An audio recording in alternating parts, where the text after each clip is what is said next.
next week. So And when Sherry Lansing calls you up on the phone, you're like, yeah, that's sure. not an all. It's not that common of an event. Yeah. And so we had to think of something and did, and pitch it to him. And of course, a couple things had to change too that had already been shot. Just changed slightly. All the work was done in one day of shooting. And one of the things involved, not to get into too much in the plot, but involved these pigeons being released into the sky, and instead of that, they weren't released. They were kept in their thing. Well, John Woo loves his shots of pigeons. That's his trademark. Is it pigeons? The white ones. Yeah, pigeons. Yeah. Doves. Doves. Doves. You're right. You're doves. Doves flying up to the air. So he was walking around, and he doesn't speak very English very well at all. And I could tell he wasn't happy with me, even though, it wasn't my decision. He was basically forced to do that scenes. But it tested like 8 points higher, and so that was a lot. And you took away my doves. That's right. And yeah, I not quite. Was that an Italian accent there? No, I could. Yeah, I was gonna do the bad Asian accent, and then I caught myself at the last minute. Not today. Yeah, no, you can't do that. Yeah, but where my dove? Where my dove? Yeah, I can't. Yeah, there you go. Now you got it. See, it made her laugh. But you did the Italian Job, which I haven't seen, but our producer Peter's seen, and you guys have you seen that? Mm-hmm. As I said, I try to avoid Marky Mark movies on principle, but I heard this one is good though. And how did you? Then you never saw the original Italian Job with Michael Caine when you got this movie, right? Well, what happened is, Paramount sent me the original movie. Okay. They wanted to remake it pretty much because it was a hit in England. Right. And English people are crazy for this movie. Yeah. It's one of their favorite movies. Kind of the same way that someone might be crazy about Cannonball Run or about Smokey and the Bandit. Or, that's the one Smokey and the Bandit. Right. That kind of way. If you look at it now, you can look and go, why was I so crazy about it? So it's like a car chase movie. It's like people like the cars. Yeah, and so the original Italian Job was very popular, but it was a completely different idea. I mean, the original Italian had crazy stuff going on and stuff. But anyway, I'll be very careful because I don't want to put down that movie because English people love it. Yeah. And but the screenwriter of it was very nice. He was very complimentary to me. Oh, that's good. But so the Italian Job. Because I've heard before we get going, originally they put his name on the poster. That's what I read on IMDb. Michael Caine's name? No. The original writer of the Italian Job, they said that they wrote that. Well, it says based on. Yeah, but they didn't have your name initially on the poster and the billboards, and they corrected it, from what I understand. I don't know. Okay, that's what IMDb says. So. Oh. It was a while ago. It was 2003. I think they're forgiven. Yeah. Then. I think Marky Mark had something to do with it. But okay, go ahead. They sent me the original film, and of course I said I loved it. Yeah. But I'd like it to be totally different. Right. And so created these characters that all came together in the film and stuff, and gave them an idea of the type of action I wanted and how it would not be a CGI, but anyway, stuff like that. And your type of adaptation is to throw everything away and do something new. Well, Valentine, that's what you did. Yeah, Italian Job, that's what you did. People see it that way too. Yeah, so I guess so. And they came out good. Why not? Yeah. Anyway, so got the job at Paramount, and when they wrote the draft and they sent it to John Goldwyn, who was the president of production, he read that and said, this could be our summer tempo movie for this coming summer. And it was. Now, Jason Statham plays Handsome Bob, is it? Handsome Rob. Handsome Rob. And you know a Handsome Rob. That's based on your friend. Yes, my friend Handsome Rob, who was one of those people, and that's what with Handsome Rob, the real Handsome Rob is really handsome. Yeah. Now, no offense to Jason Statham. But I didn't want, it was a deal to me because in my mind, Handsome Rob would not be Jason Statham. Would not be the super handsome. Jason Statham now a sex symbol and everything. Right, but he's more ruggedly. Yeah. So Handsome Rob is like Lilian. When she walks in a room, everybody stops and looks at her. Yes, exactly. Okay. But all those characters were fun to think up and to do.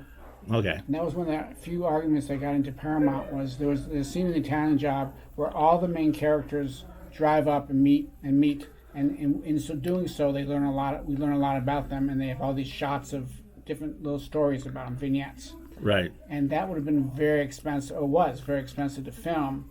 And so the studio was looking for ways to bring down the price. And I basically said, I really, really think that these scenes should remain, and I gave my reasons. And part of the trick is to do that once. You can't be telling them all the time. You can't be having a hissy fit on every little change they want to make. Right. You get pretty much one. So Okay. you got to pick it carefully. Okay. I'm duly noted. That's why you're a successful writer, and I haven't made it yet, but now I know. Pick my battles. Mm-hmm. Now, were you on the set for that? For Italian Job? Yeah. Yes, quite a bit. It was really fun because they closed down Hollywood and Highland for 5 days, which pissed off a lot of my friends. I heard about that. Yeah. And so I went down when they were shooting the thing, and there's a scene where there's an explosion, a Brinks truck falls through the cement, and all sorts of crazy things happen. And they were filming that day, and I saw these tourists that were leaned up against the fence to keep them away, but they were looking at it, and they were looking at like, this must happen every day in Hollywood. Sure. Where they make movies. And I was walking around, I was thinking, this is just what I wanted when I was a 12-year-old. I wanted to make a movie and blow a lot of shit up. Yeah. And so I accomplished great. that goal. That's great. The other thing about the Italian Job, and I've heard, I was reading about this, Ed Norton, Yes. great actor, Yes. but apparently he owed Paramount a movie. Like he signed a contract, and the Italian Job was the movie that they owed him, so he did it. And I'm sure, and I've heard he's good in it, but Ed Norton was a real dick to me. Okay, let's see it out. This is what I was getting to. Yeah, he had made this movie for Paramount, and it was his first movie that he starred and made him a star. Prime of Fear. But to in order for him to get that role, they basically said, if we get you for 2 more movies, and said what the price was and stuff, set in, which is common when you have an actor that's unknown. So anyway, Sherry Lanson kept offering him roles, and he kept turning them down. And finally she said, I think you're perfect for this. This is going to be a good movie. You got to do this one.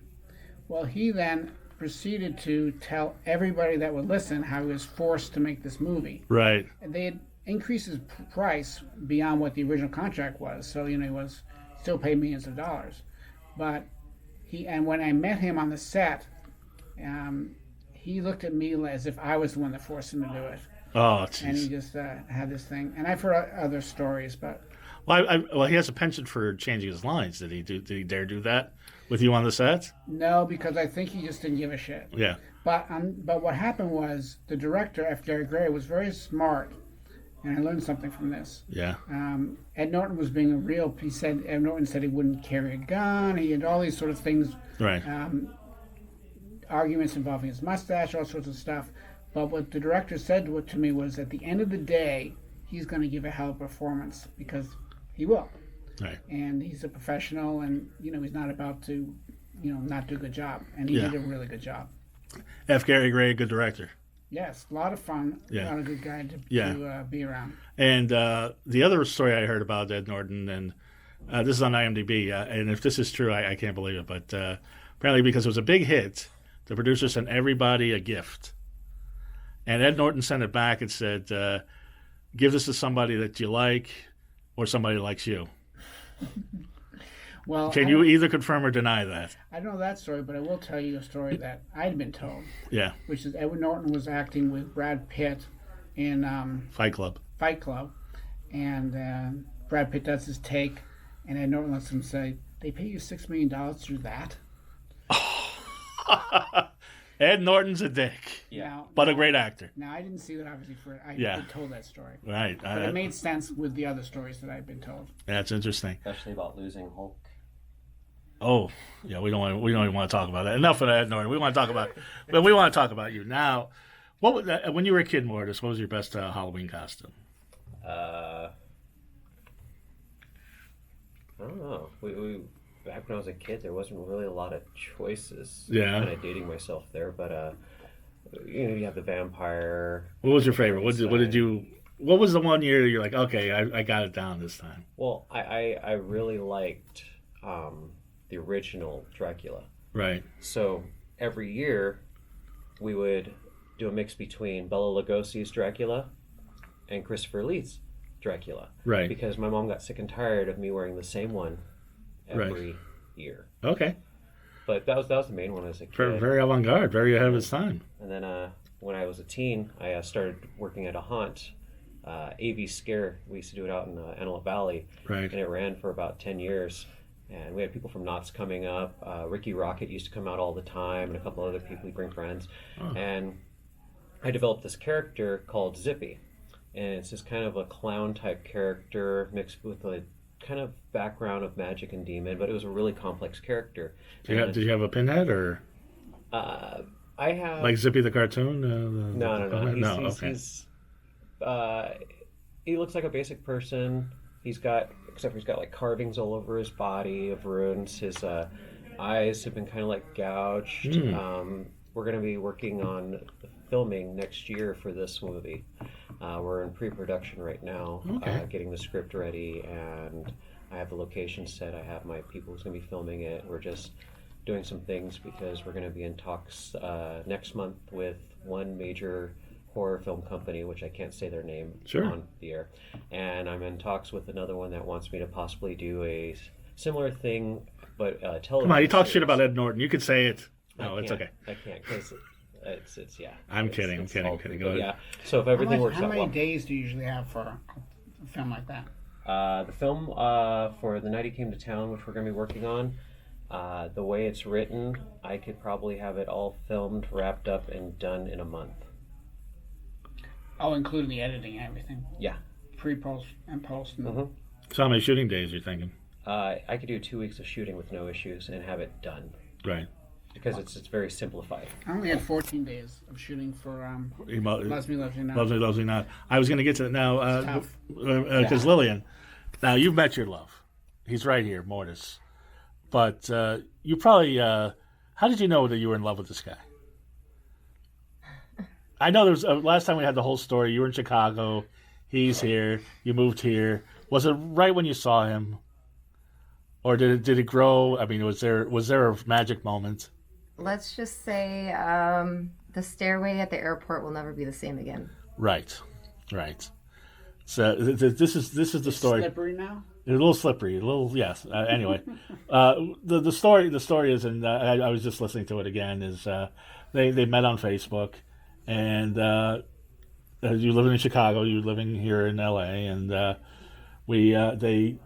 she flew out, and it was just they were connected, and are still connected to this day. Mm-hmm. Now it's now they're partners, they're together, they're collaborators, they're lovers. And next week will be our 1-year anniversary from our wedding. Oh, that's right, I did see that, and congratulations because maybe I should ask you this. Okay. What's your favorite romantic comedy? Or romantic movie? Doesn't even have to be a comedy. Favorite romantic. Well, Lilian, what's yours? I mean, most people wouldn't think it's a romantic comedy, but Voices. Voices? Voices, yeah. That's Ryan Reynolds is a serial killer who has delusional problems. He hallucinates, and his therapist gives him pills so he can see the world for what it is. But when he's not taking them, everything's bright, everything's cheery. His cat and his dog talk to him, and some other stuff. Well, that sounds romantic, right? But that's an unconventional romantic movie. As is, He Loves Me Not, your new movie. You finally get to direct a movie. Yeah, well, I've directed. I directed the Showtime limited series. Right. I directed 3 of the 6 hours. Which was out of Showtime. Yeah, the name of the show was Out of Order. Out of Order with Eric Stoltz, Felicity Huffman, William Macy, and they would have to take my international podcasting license away if I didn't ask you about Felicity Huffman and what happened at your alma mater, USC. Yes, well, first I was impressed that people were saying at the prestigious USC, but it's not prestigious. No, it is. But no, I didn't think it was that prestigious. That like an Ivy League school is prestigious. That you have to. I think the other rest of the school is really good. It's just a matter of it's not Harvard. Right. But anyway, Felicity's a friend of mine, and so I'm certainly not going to do any dishing on her. Yeah, we have talked about it, and it's tough. Yeah. And and I think that I'm a little worried. This idea that society has become decided whether people's careers should be ruined or not. Well, I don't. I think she's handled it so well and so gracefully. I don't think her career is going to be damaged at all. That's definitely what I. And Becky, I don't know, but Felicity, I think she's going to come out okay. Plus, I mean, what a marvelous actress she is. She's an incredible. She was the best actress I've worked with. Right. Or neither things I've written or things that I've directed. Right. We did a scene where she was reading from a diary about her childhood, about an event that was terrible in her childhood. She's reading this thing to her